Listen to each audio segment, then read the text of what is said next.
¿Qué tal amigos? Es un gusto saludarles nuevamente por este medio, esperando se encuentren muy bien. Un saludo cordial para los chicos de primero básico, secciones amarillo y azul. El día de hoy vamos a trabajar el tema denominado el paisaje natural. ¿Qué es el paisaje natural?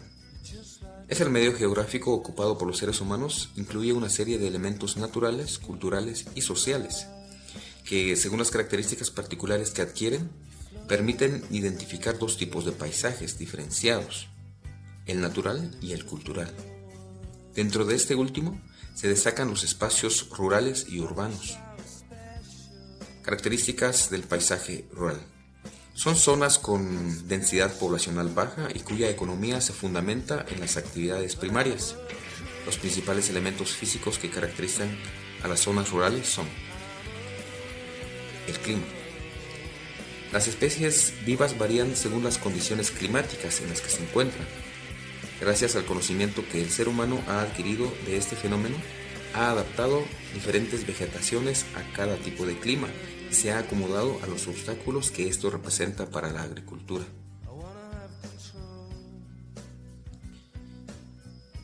El relieve.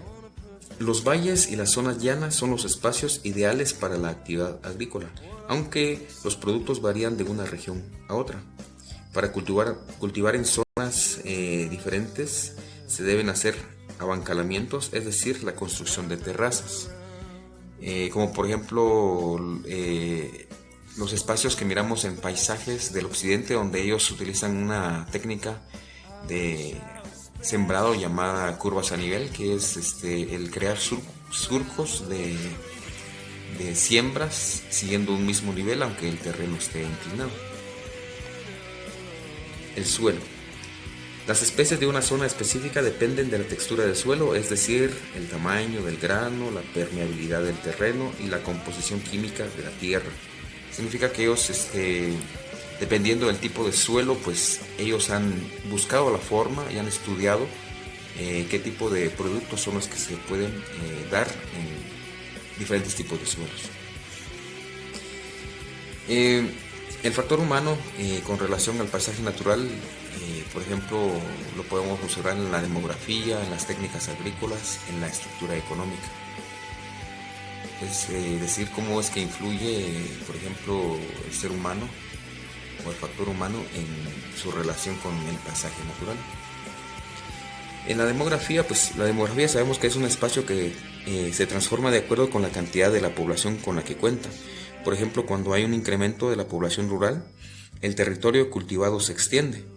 Si adicionalmente se llega a un nivel excesivo de crecimiento, se pueden producir periodos de carestía y hambruna. Significa que hay poco espacio para sembrar, pero mucha gente que necesita de los productos agrícolas que obviamente se producen dentro de estas zonas.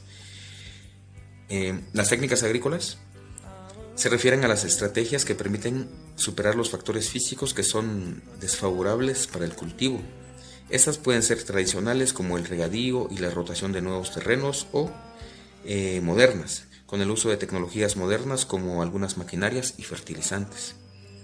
Pues esto se refiere, por ejemplo, a que todos los agricultores a través del tiempo han buscado las formas de producir de una mejor forma y de una mejor calidad, ¿verdad? Utilizando, como le dice acá, por ejemplo, fertilizantes agrícolas, han buscado otras estrategias para regar el terreno, para preparar el terreno y también la utilización de maquinaria específica. La estructura económica. La actividad agrícola depende de los objetivos económicos que se tengan por y para una región específica. Los países desarrollados invierten en economías agrícolas externas a través de multinacionales en países menos desarrollados, pues en estos suelen ser más rentables en la explotación de recursos naturales, en la reducción de costos humanos y fiscales. Los modelos predominantes son el latifundio, monocultivo y el neoextractivismo. El régimen de propiedad y sistemas de cultivo. Las zonas rurales pueden diferenciarse según las características de sus aspectos externos, como el tipo de parcelas o el poblamiento. Por ejemplo, tenemos acá las zonas rurales, tenemos las parcelas, que son espacios de terrenos básicas para el cultivo. Pueden ser especialmente pequeñas o grandes, y de una forma definida o indefinida. Esto depende de los factores físicos que las rodean, como el relieve o los ríos, y de factores humanos como la cantidad de personas de una zona específica y los repartos que se han hecho de la tierra a lo largo de la historia. Cuando hablamos de parcelas es, por ejemplo, la partición de una finca o de un terreno en partes iguales para las personas que habitan esa comunidad, por ejemplo. El poblamiento, que es el conjunto de viviendas y edificaciones. Estas pueden estar concentradas como ocurre en las zonas secas, pues la población vive en torno a una fuente de agua o dispersas, como es común en las zonas de riqueza hídrica. También pueden identificarse tipos de propiedad colectiva, en la que la tierra es propiedad de una tribu o comunidad específica, y la individual, que se refiere a que la propiedad es de una sola persona. Además, podemos identificar tipos de cultivo. Por ejemplo, en esta gráfica podemos usar el policultivo, que se refiere al cultivo de varias especies en un mismo espacio agrícola. Predomina en países con economías pequeñas y en desarrollo, en los que cada familia cultiva para su abastecimiento. Cuando hablamos de cultivar para su abastecimiento, es que ellos siembran los productos agrícolas que ellos utilizan para subsistir o para vivir, ¿no? Por ejemplo, que siembren el maíz, el frijol, el tomate, el chile y otros productos que utilizan para consumo diario.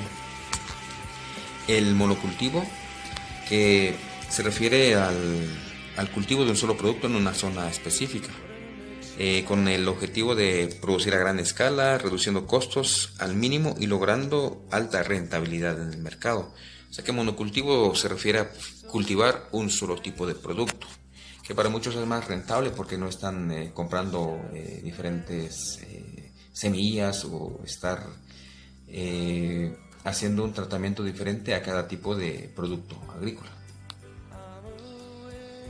Asimismo, de acuerdo al aprovechamiento de una parcela, ya hablamos de parcelas en las gráficas anteriores, tenemos tipos de cultivos que se pueden trabajar en parcelas. Por ejemplo, está el cultivo intensivo, que busca el máximo aprovechamiento y explotación del terreno agrícola. O sea que es podría ser un espacio pequeño, pero el cultivo es intenso. El cultivo extensivo también, que explota el terreno parcialmente, dejando parte en barberecho para incentivar la recuperación del suelo. Significa que son grandes extensiones de sembradíos y dejan un espacio donde ellos pueden, por ejemplo, utilizarlo para que se siga regenerando la vegetación, o que se pueda utilizar algún tipo de tratamiento para la plantación, ¿no? Tenemos también los tipos de paisajes agrícolas, que pueden ser de agricultura intensiva de alta productividad, agricultura intensiva de baja productividad, agricultura extensiva de alta productividad, agricultura extensiva de baja productividad, y vamos a verlos a continuación.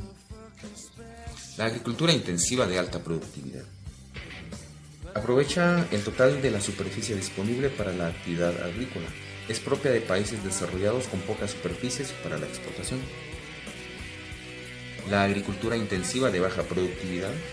La explotación del territorio se da principalmente por medios naturales. Es común en países subdesarrollados con tasa demográfica alta. La agricultura extensiva de alta productividad. Son grandes superficies con tecnología para la explotación.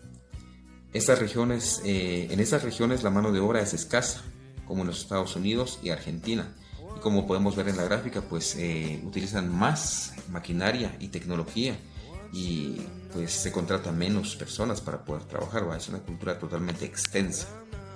Por ejemplo, aquí podemos ver un sembradío de trigo y nos podemos dar cuenta de la magnitud o de la extensión del sembradío que están trabajando. La agricultura extensiva de baja productividad. Ahí el trabajo se realiza manualmente y los recursos son pocos. En el caso de países subdesarrollados con estaciones secas y con una densidad demográfica muy baja. Pues aquí podemos observar un tipo de sembrado, pero que no es muy extenso. Sin embargo, también requiere en este caso, de la utilización de mano de obra calificada o preparada para este tipo de sembrados. Muy bien, jóvenes, esto ha sido la final de la presentación, esperando les haya gustado el video. Nos vemos hasta la próxima. Muchas gracias.